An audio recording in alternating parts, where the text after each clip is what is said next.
Gita press వారి మధుర గాథల్లో 22వ కథ దెబ్బలు తిన్న డాక్టర్. ఓ డాక్టర్ గారు ఉన్నారు, ఓ ప్రఖ్యాత నగరంలో ఉన్నారన్నమాట.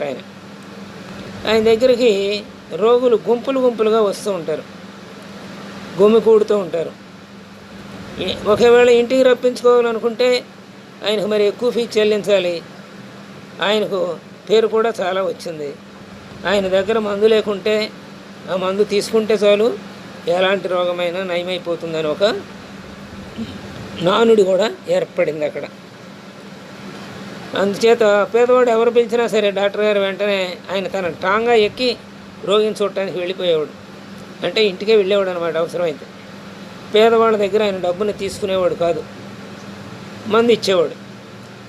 అవసరమైతే పాల కోసం కాసిన అదనంగా కూడా డబ్బులు ఇస్తూ ఉండేవాడు అనమాట. అయితే ఇంతగా ఆయన మారటానికి కారణం ఏంటంటే ఆయన జీవితంలో జరిగిన సంఘటన ఆ డాక్టర్ గారే చెబుతూ ఉండేవాడు అనమాట. ఏమని చెప్పేవాడంటే, మా నాన్నగారు బ్రతికుండగా నేను కొత్తగా హాస్పిటల్ పెట్టాను, నా వృత్తి బాగా సాగుతోంది. ఒక రోజున ఓ దూర గ్రామం నుండి ఒక రైతు వచ్చాడు. డాక్టర్ బాబు, నా భార్యకి చాలా జబ్బుగా ఉంది, దయచేసి మా ఇంటికి వచ్చి చూడండి అన్నాడు.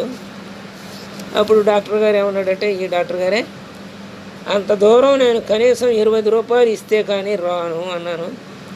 నా ఫీజు ముందు ఇక్కడే చెల్లించాలి, నువ్వు టాంగా కూడా తీసుకురావాలి, అప్పుడే నేను వస్తాను అన్నాడు డాక్టర్ గారు. ఆ రైతు మరి చాలా పేదవాడు. అతని పాదాల దగ్గర పెట్టాడు ఒక 5 రూపాయలు. ఏడుస్తూ చెబుతున్నాడు, నా దగ్గర ఇంతకన్నా డబ్బులు లేవు స్వామి, ఏమో డాక్టర్ గారు, మీరు మా ఇంటికి దయచేయండి, నేను టాంగా తీసుకువస్తాను, పంటలు రాగానే మీ 15 రూపాయలు బాకీ అప్పుడు తీరుస్తాను అన్నాడు. రైతు పైన కోపం వచ్చింది డాక్టర్కి. 5 రూపాయలు విసిరేశాడు. ఏంటా, బెచ్చగాళ్ళ కోసం నేను హాస్పిటల్ పెట్టలేదు, నా చేత చికిత్స తెలుసుకుంటే ముందే ద్రవ్యం ఏర్పాటు చేసుకురావాలి, అసలు నీలాంటి వాళ్ళతో మాట్లాడటానికి కూడా నాకు అవకాశం లేదు అన్నాడు డాక్టరు ఆ రైతుతోటి. రైతు పాపం గిలగిలా కొట్టుకుంటున్నాడు, మనసు చాలా బాధగా ఉంది.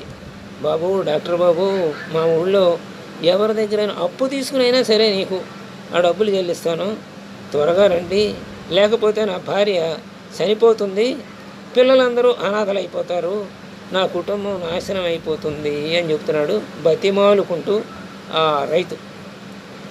ఈ రైతుకి ఆ రైతు మాటలు విన్న డాక్టర్కి ఇంకా కోపం అధికమైపోయింది. నాకు అక్కర్లేదే, నీ కుటుంబం నరకానికి పోతే నాకేముంది, నాశనం అయిపోతే నాకేముంది, నాకు అసలు ఏ బాధ లేదు, నాకు డబ్బు ఇస్తేనే వస్తాను అన్నాడు. అప్పుడు మరి డాక్టర్ గారి తండ్రి అప్పుడు బతికున్నారు కదా, అప్పుడు ఈ మాటలన్నీ విన్నాడు. డాక్టర్ని పైకి పిలిచాడు. డాబా మీద ఉన్న డాక్టర్ గారిని, గదిలో ఉండి డాబా మీద గదిలో ఉన్నాడు తండ్రి, పైకి రమ్మన్నాడు డాక్టర్ని. డాక్టర్ పైకి వెళ్ళాడు. ఆయన ఇప్పుడు దాకా అంతా అన్నాడు అనమాట. కొడుకుని పిలిస్తే కొడుకు వెళ్ళాడు, ఏమిటి అని లాగి చెంప మీద ఒక్కడు కొట్టాడు ఆ డాక్టర్ గారిని. కింద పడ్డాడు డాక్టర్. అప్పుడు తండ్రి అన్నాడు ఆ డాక్టర్తో, పేదవాళ్ళ పట్ల నువ్వు ఇంత దయాశూన్యంగా వ్యవహరించడానికా నేను నిన్ను చదివించింది? వాళ్ళను తిట్టి సర్వనాశనానికి కరకడవుతావా నువ్వు? పో, ఇప్పుడే నా ఇంట్లో నుంచి పో, నీ పోషణకు చదువు చెప్పించినందుకు ఆయన ఖర్చు అంతా నాకు చెల్లించి వెళ్ళు మరి అన్నాడు తండ్రి. లేకపోతే మారు మాట్లాడకుండా వెళ్ళి టాంగా ఎక్కి వెళ్ళి ఆ పేద రైతు ఇంటికి వెళ్ళి ఆ భార్యకి వైద్యం చేసిరా, డబ్బన్నా చెల్లించు ఇప్పుడు, లేకపోతే వెళ్ళి పేద రైతు ఇంటికి వెళ్ళి అక్కడ వైద్యం అన్నా చేసిరా అన్నాడు. అతని దగ్గర నువ్వు 1 పైసా తీసుకున్నా సరే కిరసనాలు పోసి నీ హాస్పిటల్ని తగలబెడతానన్నాడు తండ్రి. డాక్టర్ ఇంకేం మాట్లాడలేకపోయాడు, చేతులు జోడించాడు తండ్రికి.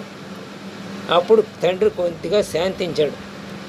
నా కోడలు జబ్బు పడగా నీ చేతిలో చిల్లి చౌక లేకుంటే నువ్వు ఓ డాక్టర్ దగ్గరకు వెళ్ళి అతన్ని ప్రార్థించగా నువ్వు ఇచ్చిన జవాబే డాక్టర్ ఇస్తే అప్పుడేమవుతుంది అంటే, నా కోడలు జబ్బు పడింది అనుకో, నేను వెళ్ళి ఇంకో డాక్టర్ని ఇలాగే అడుగుతాను అనుకో, వారు రారు అనుకో, అప్పుడు ఏమిటి నీ పరిస్థితి, నీ భావన ఎలా ఉంటుంది? అప్పుడు నీకంతా దుఃఖం కలుగుతుందా లేదా?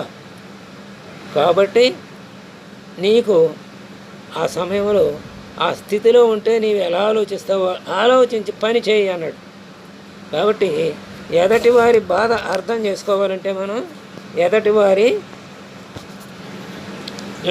ఎదటివారి స్థితిలో మనం ఉన్నట్టుగా మనం ఊహించుకోగలిగితే మనకి ఆ బాధ ఏమిటో అర్థమవుతుంది.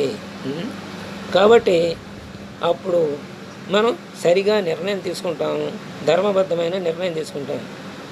అప్పుడే నువ్వు గనక అలా ఆలోచిస్తే పేదవాళ్ళ ఆశీస్సులు పొంది నువ్వు సర్వ విధాల వర్ధిల్లుతావు అని చెప్పి తండ్రి డాక్టర్ గారిని ఓ దెబ్బేశాడు అన్నమాట. పాపం ఓ మూల డాక్టర్ దవడ వాచిపోయింది. అతడు తల వంచి తండ్రి ఆదేశాన్ని శిరసావహించాడు. మందులు పెట్టిని టాంగాలో సర్దించాడు. ఆ రైతుని తీసుకుని బయలుదేరాడు. అతడు అంటూ ఉంటాడనమాట, ఎవరో డాక్టర్ గారు, ఏ పేద రోగి వచ్చినా నాకు మా నాన్నగారి ఆ మూర్తి స్మృతిలో మెదులుతూ ఉంటుంది. వెంటనే ఆయన ఉపదేశ వాక్యాలు నా చెవులలో ప్రతిధ్వనిస్తాయి. నా తండ్రి ధన్యుడు కదా అని అనుకుంటూ ఉంటాడు డాక్టర్ గారు. కాబట్టి దెబ్బతిన్న డాక్టర్కి చక్కని జ్ఞానోదయం అయింది. కాబట్టి ఏదో ఒక సంఘటన మనకి జ్ఞానాన్ని, ఒక్కొక్కసారి మనం అజ్ఞానంలో ఉన్నప్పుడు మనకి ఏదో కష్టం వచ్చి ఆ అజ్ఞానాన్ని తొలగించుతుంది కూడాను. కాబట్టి ఏదైనా మనకి వచ్చిన కష్టాలని ఎప్పుడు కూడా మనలో మార్పు తీసుకురావడానికి అవి వచ్చినాయి అని భావించాలి, కానీ మన పూర్వజన్మ సుకృతాన్ని బట్టి అవి వచ్చినాయని భావించాలి. కానీ అంతేగాని దేవుడిని నిందించడం, పక్కవాడిని నిందించడం, దాని కారకులని ఇంకొకరిని వాళ్ళని వీళ్ళని ఆడిపోసుకుంటే ఇంకా మనకి ఎక్కువగా బాధపడతాం. ఇప్పుడు ఆనందంగా ఉన్న తర్వాత జన్మల్లో ఆ భావన మనకి అధోలోకాలని ప్రాప్తింపజేస్తుంది. కాబట్టి ఎప్పుడు కూడా చెడ్డ సంఘటనలు వస్తే అవి మనం మార్పుని తీసుకురావడానికి, మనలో మంచిని మేలుకొల్పడానికి వచ్చినవని భావిస్తే మనం సమస్థితిలో ఉండగలం. కాబట్టి పెద్దవాళ్ళు ఎప్పుడు మనకి సరిగానే మార్గదర్శనం చేస్తూ ఉంటారు. అందుకని పెద్దల మాట సత్తి అన్నము మూట అని మనం విన్నాం కదా. అలా డాక్టర్ గారి తండ్రి మాటని సత్తి అన్న మూటగా భావించి చక్కగా పేరు తెచ్చుకున్నాడు, చక్కగా వైద్యం చేశాడు. స్వస్తి.